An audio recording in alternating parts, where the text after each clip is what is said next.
So as I theorized, the Iroquois are in fact losing cities to the Sioux, but it is really slow. So this is, this is a good and bad thing. This is actually a good thing for the rest of the world because the Sioux are going to get access to a lot more different nations, I guess, to attack. A very good one to think about is the Anishinaabe. If the Iroquois continue to lose cities to the Sioux and the Sioux attack the Anishinaabe, that would be way too much strength given to one civ.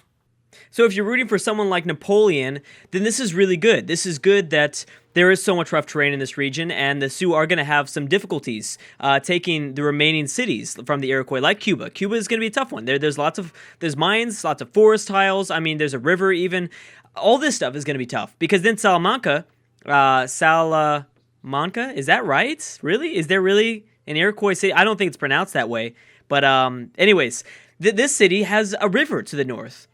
So that's going to be difficult to take as well. So it's going to be interesting. I don't know if the Sioux are probably going to remain at war with the Iroquois, even if they don't continue to progress and push forward in that front, because I'm pretty sure the Sioux are doing the same thing. They would do the same thing as they're doing with the Denny, because the Sioux are still, I think, in fact, at war with the Denny. No, they're not. No, they are not. Okay, so I thought that they were. I guess no way. I'm looking at friendships. What am I doing? War. Okay, so they are not at war with the Denny. So maybe not.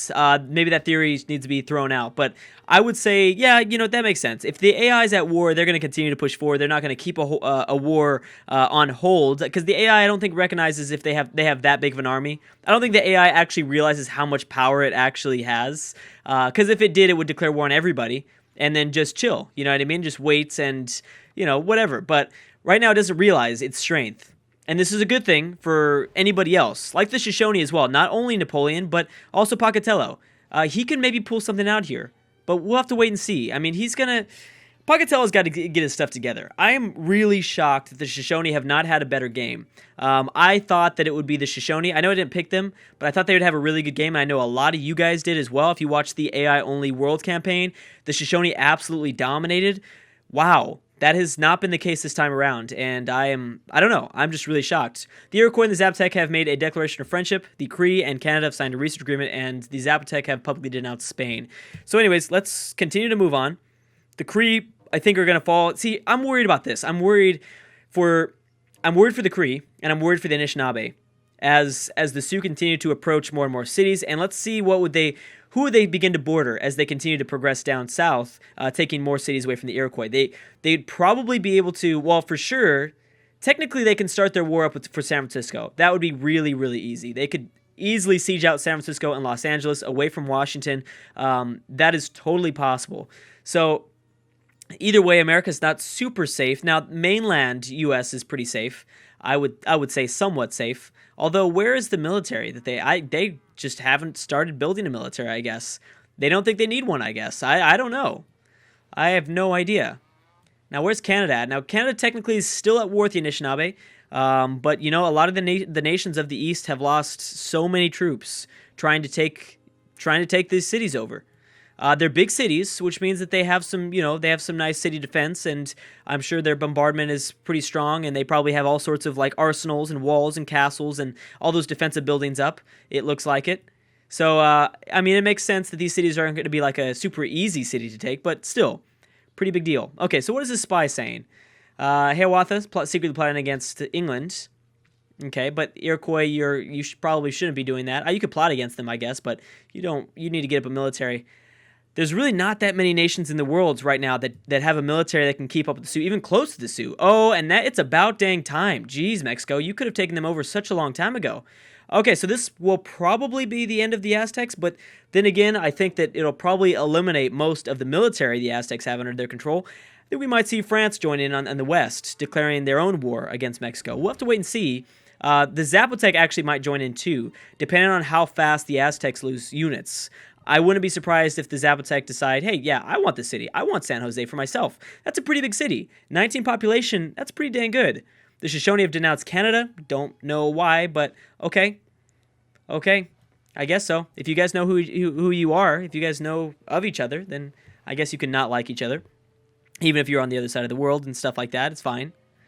The weirdest announcements, I swear. Same thing with like the AI World campaign. Like we would just see Polynesia denouncing, England. just for no reason. They're not even close to each other. Anyways, the Iroquois and the Mayans, declaration of friendship. The Shoshones publicly denounced Canada. We have the Cree denouncing the Aztecs and the Cree denouncing the Shoshone. Now, the Mayans, I don't think we're going to join in. I feel like if anyone's going to join in against the Aztecs, it would be the Zapotec. But then again, maybe the Mayans, because again, the AI also doesn't realize that they have their cities are separated. They just know that they calculate, okay, I have this army here in the capital, and then I have this army here in the northernmost part of the Mayan Empire. But they don't realize that they can't just, send troops over here. I'm pretty sure they just calculate it as just numbers overall. So the Mayans might make a mistake here, even though they don't have too many troops in this. I'm pretty sure they calculate range, but because the capital is so close to the Aztecs, I'm pretty sure that's where they would calculate from. I think. I have no idea, but these are some things that we've learned from, I feel like we've learned a lot from watching these AI-only campaigns. America's decided to join in on the Aztecs. Upcoming session, world leader in 5 turns. Napoleon's planning against the Iroquois.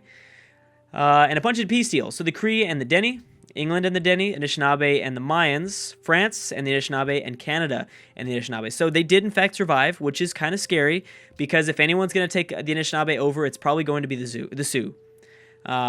It seems like it. But then again, America is still pushing forward. They have 5 troops here, 1 artillery.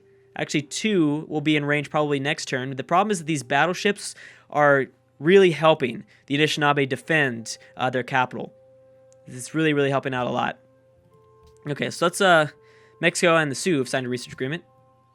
Pretty interesting little friendship that they have going on there. Yep, there it is, right there. That is what I thought. Canada being totally messed up, settling right here in the middle. They're going to definitely lose that city to France or the Mayans, I'm assuming. And like we predicted, the Zapotec have decided to join up against the Aztecs.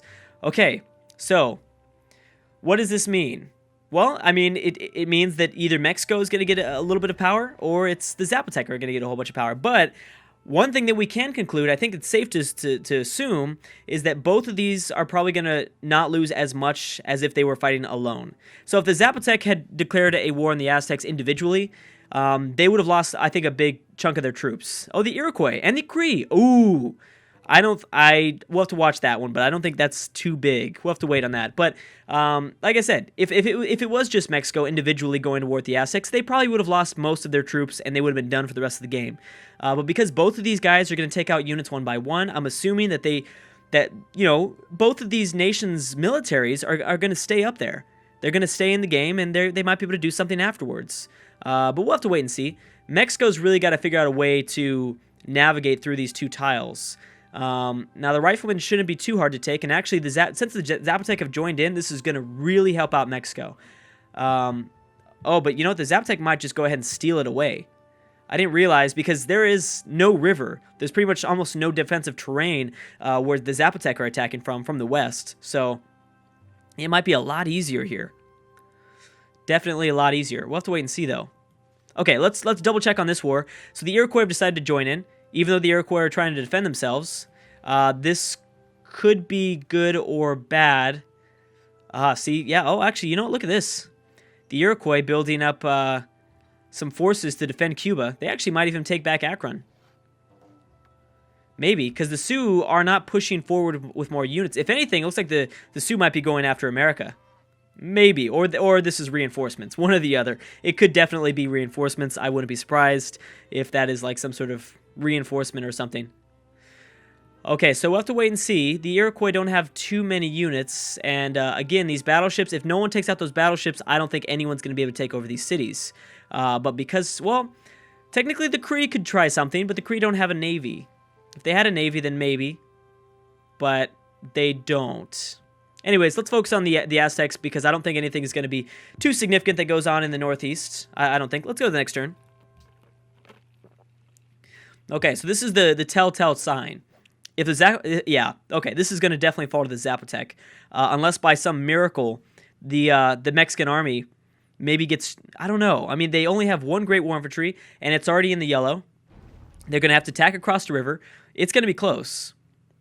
Hey, at least the Aztecs decided to attack the Zapotec, not one of the Mexican units. That's pretty cool. The Aztecs have adopted order. Oh, okay. No freedom for the Aztecs, I guess.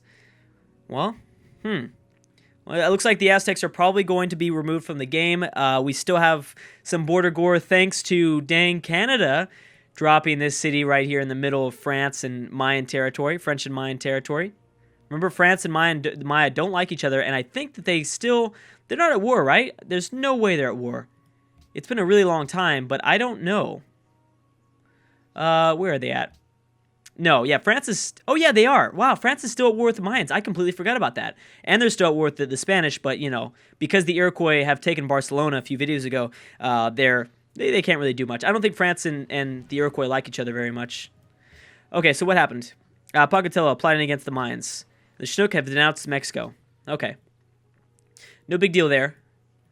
So yeah, as I think I talked about in the last video, that I thought Napoleon could have a good chance of defending against the Sioux because they're not in any wars. They are in wars. They're just in cold wars. Boom, Zapotec easily, bam. Okay, so Mexico didn't lose, like, I think really any units, maybe 1 or 2 units, which is nothing compared to the size they have. They are behind in technology. I think we might see, maybe we'll see the unification finally happen. Wow, the Mayans have built the Manhattan Project. I'm sorry, the Apollo program. Whoa. Okay, so now we have 2. We're down to 2 nations with the Apollo program. You know what really sucks? Because I can't enter the cultural overview window, we're going to have to find another way to check on what civs are influential with other civs. It seems like we're gearing towards a science victory, if anything. But because, and I'm not sure, we have to figure out exactly what mod doesn't allow us to open this up. I'm assuming it's... I have no idea, but it's one of the newer mods because I've never had this problem before with mods. Yeah, it probably, I don't know. It's got to be one of the newer ones. It's not the Sioux. It could be the Chinook, the Denny, the Zapotec. I'll have to figure it out. I guess it could be the Anishinaabe, the Cree. Could be one of those. But nobody that we've played with before because I've never had this problem before. Okay, so let me check here and see exactly if there's a way, just off the top of my head. Victory progress. If we, yeah, this is probably how we do it, right? Culture.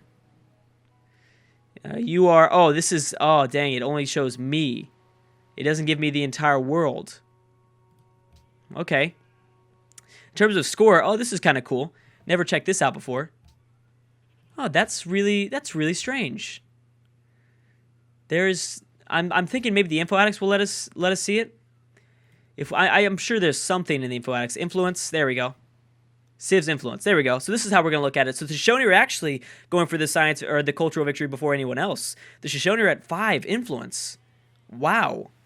So this is how we'll watch out for it. It's too bad we can't double check on ideologies, but I don't think anything new is going to come up into play with in terms of the ideological gameplay in this game. So we'll have to wait and see. But dang, I had no idea that Pocatello was so close to a cultural victory. Especially if they're probably influential with the Aztecs already. So when the Aztecs they already have been eliminated, so it doesn't matter. Are there any other civs that could be eliminated? Well, yeah, since the Sioux are in the game, plenty of civs can be eliminated. The Shoshone could squeeze out technically a cultural victory, but because the proposal for a science funding was enacted, I don't know if it's going to be that easy. We'll have to wait and see. We're definitely going to have to wait and see. But this has been a really, really fun campaign. I'm so glad that you guys have... I'm so glad that we've tried this, and I'm so glad that we've gotten these suggestions. I'm so glad that I finally did an AI-only battle in North America, even if it was interesting where we had Canada just immediately run away with that victory. The quickest AI-only victory we've ever seen. This is immortal difficulty, too. I'm shocked. I'm really, really shocked. But again, something to keep in mind. Something to definitely keep in mind. Okay, so the Sioux don't seem to mobilize. They're kind of defending a lot of their cities, which is smart, but they're not mobilizing too much. Now, how are the Anishinaabe doing against the Iroquois? Good. Now, America is still at war, but they're still trying to figure out how they're going to do this. And it looks like, actually, the Iroquois have defended the Sioux enough so they don't take Cuba. They've only lost 2 cities, which isn't bad at all, really. Right? Yeah, they only lost 2 cities. Napoleon is constructing the Pentagon. And world leader. Okay, Canada's going to win again. Okay, let's go to the next turn. Again, if the Cree were just have built a bigger navy, if they would have had a fleet by now, oh man, they would have been able to do just so much. They could have done so much. I just don't know. Now I guess the AI is now trying to I don't know, reprogram their attack. See, here's the problem. They need to utilize all their artillery down south. It's smart that they stay away from the battleships. That kind of needed to happen, because obviously taking over the capital wasn't going to happen unless they took out the battleships. They got 3 battleships. You're talking about 3 range attacks easily for the AI to go after. So I'm sure the Anishinaabe had destroyed a lot of Washington's troops. I think that's safe to say. Did France settle a city? I know that they had a settler out. The Mayans are now pushing forward. It's been a while, but they are pushing forward a little bit. What's going on here? Nope. Nope, France had that settler, but it's not moving from Orleans. Okay. That settler might have been here for a really long time. I'm wondering if Mexico and the Zaptec are going to team up against the Mayans. Could happen. Napoleon's secretly plotting against Washington. We have Canada winning the game for a 3rd time. Or maybe, is it the 4th time? I don't even know. The Iroquois publicly denounced Mexico. Mexico, you were my pick. You were close, buddy. Ooh. Ooh, ooh, ooh. Okay, England. This is probably your last time to be able to do something. This is really, honestly, probably your last time. And, because the England has had a very, very unfortunate game. What's up with that? What is up with that? Now I'm just realizing, like, England in every single AI-only campaign has not had a good game. Why is that? I mean, I will say this is probably, well, no, because I was going to say that this is probably France's first time that we've seen them do significantly well, but that's Civ 5. They've done really good in the EU4 campaign. They did really well in the EU4 campaign. So no, France has had their glory, if you're, a person that likes to root for France, but England has yet to have a really, really good game. They've always had, like, these okay games, or they've been disappointing. I know there's a lot of people that always choose Elizabeth, but she's always kind of had these disappointing games, whether it be Civ 5 or EU4. We'll have to wait and see. I'm sure, because the next time we go to, let's kind of keep an eye on what England does here. And Napoleon's plotting against Canada. Okay. I'm sure next time we go to either a Europe map mode, or a Europe campaign, or even maybe another world campaign in the British Isles, I talked about how I probably won't include the Celts. Maybe that will be their chance. I don't know. I felt like, if anything, this would be England's opportunity, because they didn't have to worry about being on the British Isles in a true start location. They were on a Pangea map with everybody, but they got unlucky, I guess. Canada to the north was pretty strong, and they didn't really have any other opportunities to declare war on anybody but the Iroquois. So yeah, but then again, why didn't I don't know. Canada's been pretty nice to Elizabeth. Canada has really let them go. Canada probably could have eliminated Elizabeth a long time ago, but he still has yet to declare the war. Okay, so they're going for the Grand River. Now, did the Iroquois have any... Oh, wow. Remember, Elizabeth is pretty good at science. She's pretty up there. And the Iroquois, I don't think, have any aircrafts. They have... Wow, they don't. No Air Force at all. They've got one. A triplane. Oh, that was one thing that told you guys I was going to check on, was the possible nuclear bombs, which the Sioux don't have an Air Force either. Well, I guess they don't need one. When they have this massive an army, they don't need an Air Force. Oh, man. I cannot believe this. No way. Are the Mayans really going to take over another French city? Another French city originally this was a Cree city. You got to remember that. But still, why are the Mayans this strong? I had no idea that they were going to be this strong. Boom, Canada. That's the 3rd civ to build the Apollo program. Yep, they're going to take it. And now that French settler is moving, but he's probably going to get stolen away, I'm thinking. Canada or France, you gotta do something with all your units. This city's totally gonna fall, and the Mayans are gonna get more strength. But here's the thing: I don't trust the Mayans to be able to defend themselves from the Sioux, and they probably hold the biggest border with the Sioux of all the nations so far. Definitely, certainly they do. So, I don't know if this is good that the Mayans are gaining all this power, because I don't think that they're gonna resist an offensive attack from Sitting Bull. I don't think that's possible. Washington secretly plotting against Hiawatha. We have the Shoshone and the Anishinaabe declaration of friendship. Anyways, guys, looks like I'm going to have to stop right there. It's turn 324. Still having a very fun time with this campaign. Thank you so much for watching, and I will see you guys next time.